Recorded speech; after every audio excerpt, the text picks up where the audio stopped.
Mana kau taruh harta bendamu, bocah ingusan? Semalam aku melihatmu memberikan uang kepada para penduduk. Uangku telah habis untuk mengganti uang yang dicuri. Wih, nonton apaan itu?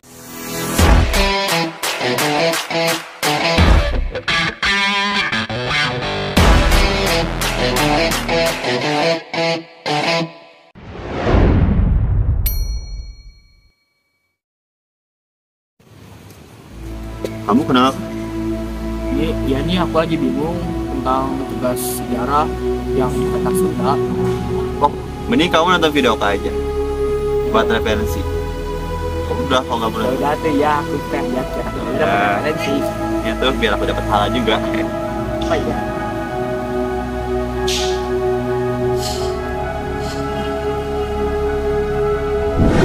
Mana kau taruh harta bendamu, bocah ingusan? Semalam aku melihatmu memberikan uang kepada para penduduk.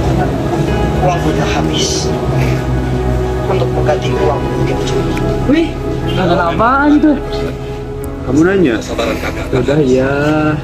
Ya udah. Jadi ini teh lagi nonton film Raden Kian Santang. Oh, Raden Kian Santang. Iya. Raden Kian Santang tuh yang kerajaan Pajajaran bukan sih? Nah, bener, kerajaan Pajajaran. Oh, kamu tahu sedikit-sedikit gak tentang kerajaan Pajajaran? Aku tuh banget nih. Boleh deh. Jadi kerajaan Pajajaran sepemahaman saya gitu ya. Sepemahaman aku, kerajaan Pajajaran teh sebuah kerajaan yang ada di Pakuan. Tahu nggak Pakuan di mana? Pakuan? Gak tahu. Jadi Pakuan tuh sebuah tempat yang sekarang kita kenal dengan sebutan Bogor. Tahu Bogor gak? Oh, tahu. Nah, ada dua kerajaan. Tapi sebelum itu tahu gak sih kerajaan-kerajaannya? Jadi dulu tuh ada kerajaan gitu di Tatar Sunda yang eksis juga. Tahu gak apa aja? Aku sih paling tahu cuma kerajaan Tarumanegara. Terus ada kerajaan Gali, kerajaan Sunda, sama kerajaan apa lagi ya, satu lagi ya? Oh, itu udah bener sih. Tapi tadi juga ada Gali ya. Galuh sebenarnya, Galuh. Oh, Galuh. Nah, ya. Tipe Jadi sebenarnya ada 4 kerajaan yang membangun si kerajaan Pajajaran ini. Ada kerajaan Tarumanagara, bener tadi, ada kerajaan Galuh, terus ada kerajaan Sunda sama ada Kawali. Ya. Nah, jadi ada dua kerajaan Galuh sama Sunda. Jadi Galuh sama Sunda ini tuh merupakan sebuah kerajaan yang gabungan yang membuat atau membangun si kerajaan Pajajaran ini. Jadi pada tahun 923 Masehi, kerajaan Galuh sama kerajaan Sunda ini tuh dulunya hampir kayak bertengkar gitu. Jadi kayak mau bertarung, mau berperang gara-gara adat Sunda. Ya. Karena adat Sunda ini tuh kayak gak boleh gitu kan, misalnya. Jadi kayak kerajaan Galuh sama kerajaan Sunda itu nikah. Nah itu tuh sebenarnya nggak boleh. Dan dari pernikahan itulah kayak si penengahnya dari kedua kerajaan ini menjadi seorang penengahnya itu memberikan keringanan kepada anak dari pernikahan itu tuh, jadi dikasih tahta gitu untuk membangun dan mendirikan sebuah kerajaan gitu. Tapi kalau misalnya dari sejarahnya gitu ya, ada yang menyebutkan bahwa si kerajaan Pajajaran ini tuh dibangun oleh seorang raja bernama Sri Jaya Bupati. Sri Jaya Bupati pada tahun 1923 dia membangun sebuah kerajaan bercorak Hindu di Pakuan, Bogor. Aku juga sedikit-sedikit ada tahu sih tentang peninggalan kerajaan Pajajaran, mulai dari Babad Pajajaran, terus ada cerita Parahyangan, ada cerita Waruga Guru, ada prasasti Batu Tulis yang ada di Bogor, terus ada prasasti Kawali juga yang ada di Ciamis, sama prasasti Sahyang Tapak yang ada di Sukabumi. Nah, tadi kan ngomong Sang Hyang Tapak. Nah, sebenarnya Sang Hyang Tapak tuh jadi kayak sejarah yang cerita sejarah yang ada gitu. Maksudnya tuh kayak dari Sang Hyang Tapak itu kan adalah sebuah tulisan-tulisan, 40 baris tulisan, dan diisinya tuh kayak sejarah-sejarah dari pendirian kerajaan Pajajaran itu. Dan Sang Hyang Tapak tuh kayak ditemukannya pada tahun 952 Saka atau 1030 Masehi. Jadi udah terkesan lama banget lah. Tuh. Kamu tadi kan sempat ngomong yang raja kerajaan Pajajaran ya. Kamu tahu nggak sih kayak siapa sih raja-raja di kerajaan itu tuh? Oke. Tahu nggak kayak tadi kan anak hasil pernikahan. Nah, itu tuh adalah salah satu kayak pendirinya juga. Nah, anak pendiri itu tuh namanya Sri Baduga Maharaja, atau yang sering disebut kayak Prabu Siliwangi. Itu salah satunya. Tapi sebenarnya ada kayak masih banyak lagi gitu.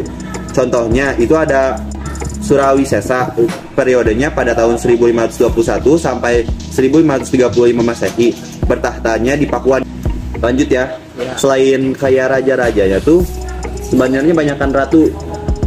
Ratunya itu ada Ratu Dewata. Ratu Dewata tuh di periode 1635 sampai 1543 Masehi yang bertahtanya di Pakuan. Terus ada Ratu Sakti juga. Ratu Sakti itu 1543 sampai 1551 Masehi di Pakuan juga. Terus ada Ratu Nilakendra 1551 sampai 1567 Masehi. Oh, yang dari kamu tadi sebutin kan ada Ratu Nilakendra. Nah, itu tuh kalau setahu aku tuh waktu itu aku pernah dengar kalau Ratu Nilakendra tuh meninggalkan Pakuan tuh karena diserang sama Hasanuddin dan Maulana Yusuf. Itu benar gak sih? Nah, benar banget, soalnya jadi kayak karena dia dipegang gitu karena ratu terakhir, jadi kayak ratu terakhir. Nah, itu tuh menjadi sebuah kayak runtuhnya kerajaan Pajajaran gitu. Jadi kerajaan Pajajaran tuh runtuh pada tahun pas tadi yang disebutkan, dimana pada tahun 1527 Kesultanan Banten dan Cirebon kayak. Nah, kalau buat kayak runtuhnya kerajaan Pajajaran sih aku juga pernah lihat kayak di TV. Jadi kerajaan Pajajaran itu runtuh pada tahun 1579 yang diakibatkan oleh serangan dari kerajaan Sunda Banten. Nah, berakhirnya Pajajaran itu ditandai dengan diboyongnya Palangka Sriman Sriwacana atau Singgasana Raja dari Pakuan ke Surasowan di Banten oleh pasukan Maulana Yusuf. Nah, batu berukuran 200 x 160 x 20 cm itu diboyong karena tradisi politik agar di Pakuan tidak mungkin lagi dinobatkan raja baru. Nah, hal ini juga menandai bahwa Maulana Yusuf adalah penerus kekuasaan Pajajaran yang sah karena buyut perempuannya adalah Putri Sri Baduga Maharaja, atau yang kayak yang kita ketahui itu kayak Prabu Siliwangi tadi. Nah, setelah Pajajaran runtuh, diperkirakan terdapat sejumlah punggawa istana yang meninggalkan keraton lalu menetap di daerah Lebak. Mereka menetapkan tata cara kehidupan lama yang ketat dan sekarang dikenal sebagai orang Baduy atau suku Baduy yang berada di Banten. Nah, kayak juga ya. Terus juga kayak berarti kerajaan Pajajaran tuh yang awalnya dari Hindu sekarang malah kayak jadi kerajaan Banten yang bercoraknya Islam gitu ya. Islam gitu. Bener-bener banget. Nah, terus setahu aku juga kan kayak apa sih masa keemasan kerajaan Pajajaran itu kan waktu dipimpin sama Prabu Siliwangi ya? Ya, benar. Oh, itu tuh gimana sih? Aku kurang jelas sih, kurang paham. Kenapa sih Prabu Siliwangi atau Sri Baduga Maharaja tuh bisa dinobatkan sebagai kayak pemimpin yang bisa memberikan masa keemasannya gitu pada kerajaan Pajajaran. Jadi kerajaan Pajajaran pada masa Sri Baduga Maharaja itu tuh kalau jika dipegang sama beliau tuh dia tuh kayak menghilangkan 4 pajak. Jadi bebas dari 4 macam pajak. Terus juga ketika memerintah, Prabu Siliwangi dikenal sebagai pemimpin yang memegang teguh asas kesetaraan dalam kehidupan sosial. Jadi kayak masyarakatnya tuh gak akan pernah ngerasa kayak kurang, jadi kayak sengsara gitu lah. Jadi kayak bakalan damai gitu karena dia sangat berpegang teguh sama asas kesetaraan dalam kehidupan sosial. Jadi setara semua juga.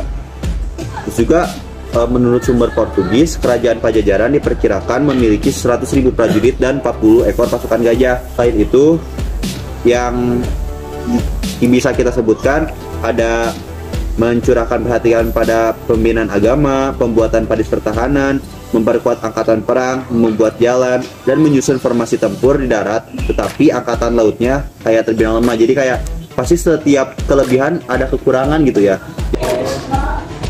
Jadi aku sekarang udah mulai paham nih tentang kerajaan Pajajaran.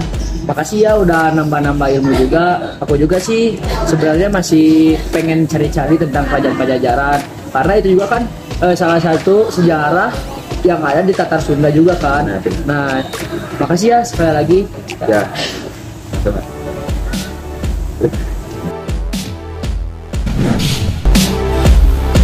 Bagus juga ya video kamu. Iyalah. BTW, bukannya kamu suka ngomong sama aku ya? Iya juga ya. Loh, bukannya kamu bilang dari tadi, jadi aku juga gak bingung lagi. Ya udah, berarti kamu nggak usah bingung lagi. Kamu udah puas. Ya juga ya, yaudah, ayo pulang yuk. Yaudah, Yuk.